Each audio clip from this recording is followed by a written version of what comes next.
Welcome to the K-12 Plus series of educational videos. This video is meant to be an overview for the Life in Bloom module. For accompanying teaching materials and resources, please visit us on the web at www.abrcoutreach.osu.edu. The Life in Bloom experiment is designed to demonstrate the effect of the plant hormone gibberellic acid on seed germination. Before beginning this experiment, make sure that you have the following materials. Arabidopsis thaliana seeds received from ABRC. Make sure to order your seeds well in advance.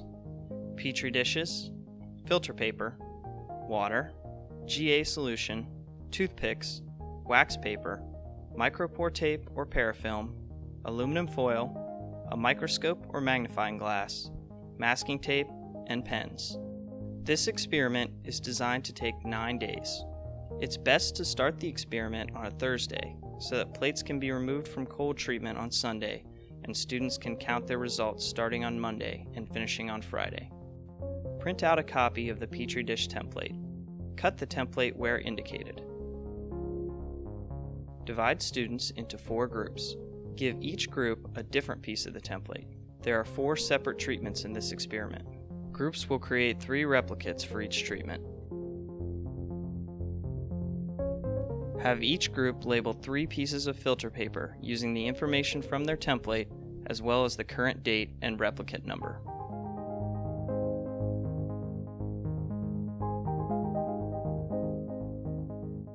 Take 2 pieces of filter paper and smooth them into the bottom of a Petri dish.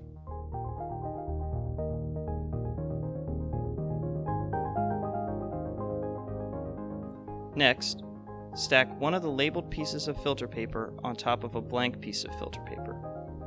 Then smooth these into the bottom of the Petri dish as well. The Petri dish should now have a total of 4 pieces of filter paper.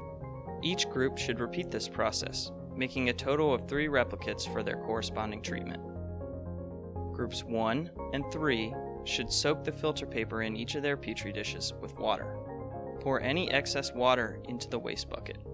Groups 2 and 4 need to soak the filter paper in each of their Petri dishes with about 10 milliliters of 200 micromolar GA solution. Again, pour any excess solution into a waste bucket. Each group will be given 30 seeds from each of the 5 seed samples you received from ABRC. To plate seeds, first pour seeds from one of the vials onto a piece of weighing paper. Plate all the seeds of one genotype on all 3 replicate plates first, then proceed with the next seed sample. Take your toothpick and wet the tip by touching it to the moistened filter paper in your Petri dish. Use the wet end of the toothpick to pick up seeds one at a time. Place 10 seeds from each seed sample in the correct position in each of the Petri dishes.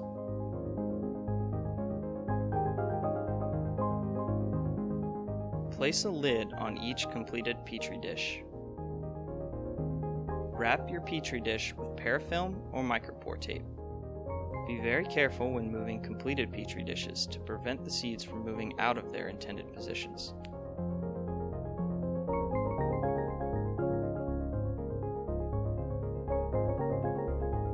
Once all the groups have finished, there should be at least 3 Petri dishes for each treatment.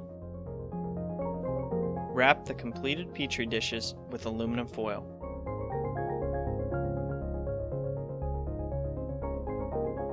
Groups 1 and 2 should label their Petri dishes as light. Groups 3 and 4 should label their Petri dishes as dark. Put wrapped Petri dishes in a refrigerator for at least 3 days. After the 3-day cold treatment, remove all the Petri dishes from the refrigerator. Place the Petri dishes labeled dark into a dark drawer or cabinet. For the Petri dishes labeled light, unwrap the aluminum foil and place them in continuous light underneath a bright lamp or in a light rack. Students should know and understand the phases of seed germination before they begin counting their results. The first picture shows a seed that has not germinated. Notice how the seed coat is still intact. In the second image, a radical is breaking through the seed coat. This is the first sign of germination. When students count germinated seeds, they should count any seeds that have reached or passed this phase of germination. As the plant continues to develop, The root will extend further from the seed coat. The root tissue will begin to green and root hairs will start to form. On the first day after being placed in the light, have groups 1 and 2 count the number of germinated seeds on each of their group's petri dishes. The germination of Arabidopsis seeds is best observed using a magnifying glass or dissecting microscope. Have students record their results along with any other observations on the data collection sheets. Since the dark treatments are only counted on day 5, groups 3 and 4 should recount the petri dishes from groups 1 and 2 on days 1 through 4. Count and record the results for the petri dishes from groups 1 and 2 each day for a total of 5 days. On day 5, remove the petri dishes labeled dark from the drawer where they are stored. Take off the aluminum foil and have students count and record the germination from their petri dishes. Once all the groups have recorded their results, transfer the germination numbers into the data analysis spreadsheet. The averages and standard deviations of your data, as well as graphs, will be automatically generated from the results that you enter. Discuss the differences in germination you recorded from the various seed samples and treatments. You should observe that the GA1-2 seeds and the GA1-4 seeds did not germinate in the water treatment. Notice that adding GA caused the GA1-2 and the GA1-4 seeds to germinate. You will also see that the GA5-1 seeds germinated faster in GA than they did without. There should be little to no germination for any of the samples in the dark water treatment. Notice how adding GA to the dark treatment increased the germination for most of the seed samples. You should also observe that adding GA did not increase the germination of the GAI1 seeds in the dark. Examine the GA synthesis pathway to better understand your results.